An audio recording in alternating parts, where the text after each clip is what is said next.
لک الحمد یا اللہ الصلاۃ والسلام علیک یا رسول اللہ اما بعد۔ سلسلہ ہے عید میلاد النبی کے مبارک موقع پر ذکر میلاد مصطفیٰ صلی اللہ تعالی علیہ وسلم کرنے کا۔ آج اس بیان میں ہم جس موضوع پر بات کریں گے وہ ہمارا موضوع ہے میلاد مصطفیٰ کا باقاعدہ آغاز کرنے والے بادشاہ۔ اس بادشاہ کا ذکر خیر کریں گے جنہوں نے میلاد مصطفیٰ منانے کا باقاعدہ آغاز کیا تھا، باقاعدہ شروعات کی تھی، اور انہوں نے کس انداز میں شروعات کی تھی، کیسے انہوں نے عید میلاد النبی منایا تھا، کون تھے یہ، کیسی شخصیت تھی، کیسے ان کے بڑے رشتہ دار تھے۔ انشاءاللہ یہ ساری باتیں اس مختصر بیان میں ہم تک کتابوں کے حوالوں سے آپ تک پہنچانے کی سعادتیں حاصل کریں گے۔ آپ توجہ کے ساتھ پورا بیان سنیے، خاص کر عاشقان میلاد جو ہیں، عاشقان میلاد النبی ہیں، عاشقان عید میلاد النبی، اس بیان کو پورا سنیں تاکہ ایک تاریخی بات کہ میلاد مصطفیٰ کا باقاعدہ آغاز کس بادشاہ نے کیا، نام کیا ہے ان کا، کیسے میلاد مناتے تھے، کتنا خرچ کرتے تھے، وہ سارا کچھ انشاءاللہ ہم آپ کو پیش کرنے کی سعادتیں حاصل کریں گے۔ سب سے پہلے مروجہ طریقے کے ساتھ، ابھی جو طریقہ کار چل رہا ہے میلاد النبی کا، اس طریقے کے ساتھ باقاعدہ جشن ولادت منانے کا آغاز اربل ایک علاقے کا نام ہے، اربل کے بادشاہ ابو سعید مظفر رحمت اللہ تعالی علیہ نے کیا۔ آپ کی فرمائش پر حافظ ابو الخطاب ابن دہیہ رحمت اللہ تعالی علیہ نے میلاد کے موضوع پر ایک کتاب التنویر بمولد البشیر والنذیر لکھی۔ اس پر ابو سعید مظفر رحمت اللہ تعالی علیہ نے ابن دہیہ رحمت اللہ تعالی علیہ کو 1000 سونے کے سکے بطور انعام عطا فرمایا۔ جواہر البحار اردو جلد 4 صفحہ نمبر 88۔ سبحان اللہ، کیسا پاکیزہ دور تھا اور کیسے قدردان عاشق رسول تھے کہ میلاد کے موضوع پر کتاب لکھنے والے کو الحمدللہ انعام دیا۔ اس سے یہ بھی پتہ چلتا ہے کہ پہلے کے بزرگ اپنے انداز پر خوب الحمدللہ جشن ولادت منایا کرتے تھے، یہ بھی ایک الحمدللہ اس سے پتہ چلا۔ قاضی القضات ابو العباس شمس الدین، یہ بھی آپ توجہ سے سنیں، قاضی القضات ابو العباس شمس الدین احمد بن محمد بن ابی بکر بن خلقان اپنی کتاب وفیات العیان و ابنائے و انبائے ابنائی زمان میں حافظ ابو الخطاب بن دہیہ کلبی کے سوانح خاکہ میں لکھتے ہیں، یعنی ابن دہیہ کلبی جو ہیں، انہوں نے بادشاہ کے لیے جو ایک کتاب لکھا تھا، وہ اسی کتاب جس کتاب میں آقا کریم کے میلاد کا تذکرہ تھا۔ یہ ابن دہیہ کلبی کون تھے، ان کا بھی ایک مختصر خاکہ آپ سنیے۔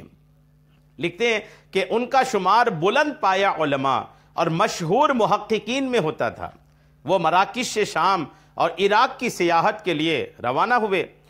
604 ہجری میں ان کا گزر اربل کے علاقے سے ہوا، جہاں ان کی ملاقات عظیم المرتبت سلطان مظفر الدین بن زین الدین سے ہوئی، جو یوم میلاد النبی صلی اللہ تعالی علیہ وسلم کے انتظامات میں مصروف تھے۔ اس موقع پر انہوں نے التنویر بمولد البشیر والنذیر کتاب لکھی۔ انہوں نے یہ کتاب خود سلطان کو پڑھ کر سنائی، پس بادشاہ نے ان کی خدمت میں 1000 دینار بطور انعام پیش کیا۔ وہ کہتے ہیں کہ ہم نے 625 ہجری میں سلطان کے ساتھ اس کتاب کو 6 نشستوں میں سنا تھا۔ یعنی یہ وہ کتاب التنویر بمولد البشیر والنذیر، جس کتاب میں حضور کی پیدائش کا بیان ہے، آقا کریم علیہ السلام کی پیدائش کی جو بیان ہے، اس بیان پر کتاب لکھا۔ بادشاہ نے کتاب لکھنے والے کو الحمدللہ 100 دینار انعام کے طور پر، 1000 دینار انعام کے طور پر عطا فرمایا۔ یہ بات کہاں لکھی ہے؟ وفیات العیان و انبائے ابنائی الزمان جلد نمبر 3 صفحہ نمبر 448 میں۔ شارح صحیح مسلم امام نووی رحمت اللہ علیہ کے شیخ امام ابو شامہ عبد الرحمن بن اسماعیل اپنی کتاب الباعث علی انکار البدع والحوادث میں لکھتے ہیں کہ اور اسی یعنی بدعت حسینہ کے قبیل پر، بدعت حسنہ کے قبیل پر ہمارے زمانے میں اچھی بدعت کا آغاز شہر اربل، خدا تعالیٰ اسے حفظ و امان عطا کرے، میں کیا گیا۔ اس بابرکت شہر میں ہر سال میلاد النبی صلی اللہ تعالی علیہ وسلم کے موقع پر اظہار فرحت و مسرت کے لیے صدقات و خیرات کے دروازے کھول دیے جاتے ہیں۔ اس سے جہاں ایک طرف غربا اور مساکین کا بھلا ہوتا ہے، وہاں حضور نبی اکرم علیہ السلام کی ذات گرامی کے ساتھ محبت کا پہلو بھی نکلتا ہے، اور پتہ چلتا ہے کہ اظہار شادمانی کرنے والے کے دل میں اپنے نبی صلی اللہ تعالیٰ علیہ وسلم کی بے حد تعظیم پائی جاتی ہے، اور ان کی جلالت و عظمت کا تصور موجود ہے۔ گویا وہ اپنے رب کا شکر ادا کر رہا ہے کہ اس نے بے پایا لطف و احسان فرمایا کہ اپنے محبوب صلی اللہ تعالیٰ علیہ وسلم کو ان کی طرف بھیجا، جو تمام جہانوں کے رحمت مجسم ہیں اور جمیع انبیاء و رسول پر فضیلت رکھتے ہیں۔ میلاد النبی منانے کا ایک مقصد یہ بھی ہے، مقصد ہے اللہ کا شکر ادا کرنا۔ اللہ کا شکر اس طریقے کار پر کہ اللہ نے اپنا محبوب صلی اللہ تعالیٰ علیہ وسلم عطا فرمایا، بس اس عطائے ربانی پر شکرانے کے طور پر میلاد النبی الحمدللہ منایا جاتا ہے۔ شیخ ابو شامہ شاہ اربل مظفر ابو سعید کوکبری کی طرف سے بہت بڑے پیمانے پر میلاد شریف منائے جانے اور اس پر خطیر رقم خرچ کیے جانے کے بارے میں اس کی تعریف کرتے ہوئے آپ فرماتے ہیں کہ اس نیک عمل کو مستحب گردانا جائے گا، میلاد منانے کو مستحب گردانا جائے گا، اور اس کے کرنے والے کا شکریہ ادا کیا جائے گا، اور اس پر اس کی تعریف کی جائے۔ سبل الہدا والرشاد فی سیرت خیر العباد جلد نمبر 1 صفحہ نمبر 363 میں یہ باتیں لکھی ہے۔ امام شمس الدین ابو عبداللہ محمد بن احمد بن عثمان الذہبی، جو امام ذہبی سے مشہور ہے، ان کا شمار عالم اسلام کے عظیم محدثین و مورخین میں ہوتا ہے۔ انہوں نے اصول حدیث و اسماء الرجال کے فن میں بھرپور خدمات انجام دی اور کئی کتب تالیف کی ہیں، مثلا تجرید الاصول فی احادیث الرسول، میزان الاعتدال فی نقد الرجال، المشتبہ فی اسماء الرجال، طبقات الحفاظ وغیرہ۔ فن تاریخ میں اس عظیم شخصیت کی ایک ضخیم کتاب تاریخ الاسلام و وفیات المشاہیر والعالام موجود ہے۔ اسماء الرجال کے موضوع پر ایک ضخیم کتاب سیر اعلام النبلاء میں روات کے حالات زندگی پر سیر حاصل گفتگو کی گئی ہے۔ یہ کتاب علمی حلقوں میں بلند پایا مقام رکھتی ہے۔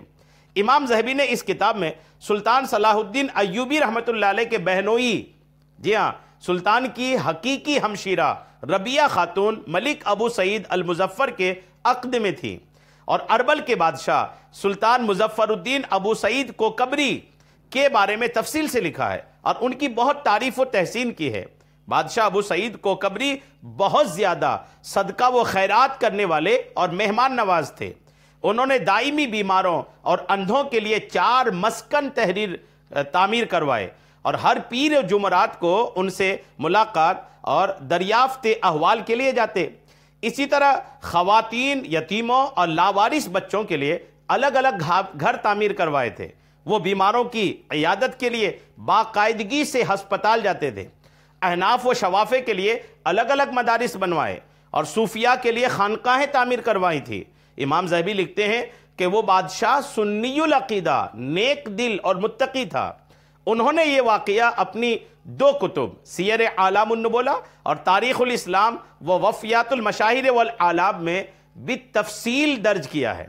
امام ذہبی ملک الظفر کے جشن میلاد منانے کے بارے میں لکھتے ہیں کہ الفاظ ملک الظفر کے محفل میلاد مصطفیٰ علیہ السلام منانے کا انداز بیان کرنے سے قاصر ہیں۔ جزیرہ عرب اور عراق سے لوگ کشاں اس محفل میں شریک ہونے کے لیے آتے، اور کثیر تعداد میں گائیں، اونٹ اور بکریاں ذبح کی جاتی اور قسم قسم کے کھانے پکائے جاتے۔ وہ صوفیاء کے لیے کثیر تعداد میں خلعتیں تیار کرواتے، وائزین وسیع و عریض میدان میں خطابات کرتے اور بہت زیادہ مال خیرات کرتے۔ ابن دہیہ نے اس کے لیے میلاد النبی صلی اللہ تعالیٰ علیہ وسلم کے موضوع پر ایک کتاب تالیف کی تو اس نے اسے 1000 دینار دیے۔ وہ منکسر المزاج اور راسخ العقیدہ سنی تھے، فقہاء اور محدثین سے محبت کرتے تھے۔ سبت الجوزی کہتے ہیں کہ شاہ مظفر الدین ہر سال محفل میلاد پر 3 لاکھ دینار خرچ کرتے تھے، جبکہ خانقاہ صوفیاء پر 2 لاکھ دینار خرچ کرتے تھے۔ اس محفل میں شریک ہونے والے ایک شخص کا کہنا ہے کہ اس کی دعوت میں، یعنی محفل میلاد کی لنگر میں، یہ بادشاہ 100 کشلمیش گھوڑوں پر سوار اس سلامی استقبال کے لیے وہ موجود رہتے تھے۔ کہتے ہیں کہ میں نے اس کے دسترخوان پر 5000 بھنی ہوئی سرریاں، 10,000 مرغیاں، 1,00,000 دودھ سے بھرے مٹی کے پیالے اور 30,000 مٹھائی کے تھال پائے۔ الحمدللہ انہوں نے اتنا کچھ ان کے محفل میں پایا۔ یہ سیر اعلام النبلاء جلد نمبر 16 صفحہ نمبر 274 میں یہ باتیں لکھی ہیں۔ غور کیجئے کہ جنہوں نے باقاعدہ جشن عید میلاد النبی منانے کا آغاز کیا تھا، شروعات کیا تھا، کس شان کے ساتھ مناتے تھے اور کیا عظمت و شان کے مالک شخصیت تھی آپ۔ الحمدللہ اتنے بڑے بادشاہ تھے۔ سلطان صلاح الدین ایوبی رحمۃ اللہ علیہ کے بہنوئی تھے۔ انہوں نے اپنی بہن ربیہ خاتون کو الحمدللہ بادشاہ کے عقد میں دیا تھا۔ غور کیجئے اتنے بڑے سلطان کا اپنی بہن کو ان کے عقد میں دینا اس بادشاہ کی عظمت و شان کا معاملہ بھی ہے۔ اور عاشق رسول کتنے تھے کہ الحمدللہ حضور کے نام کے لنگر پر ہزاروں جانور الحمدللہ یہ ذبح کر کے غریبوں کو کھلا دیتے تھے۔ کیا شان ہے عید میلاد النبی کی۔ مناتے رہیے عید میلاد النبی۔ شاعر نے کہا ہے منانا جشن میلاد النبی ہرگز نہ چھوڑیں گے، جلوس پاک میں جانا کبھی ہرگز نہ چھوڑیں گے، لگاتے جائیں گے ہم یا رسول اللہ کے نعرے، مچانا مرحبا کی دھوم بھی ہرگز نہ چھوڑیں گے۔ اللہ کریم ہم سب کو عید میلاد النبی کی خوب برکتیں عطا فرمائے، آمین بجاہ النبی الامین صلی اللہ تعالی علیہ وسلم۔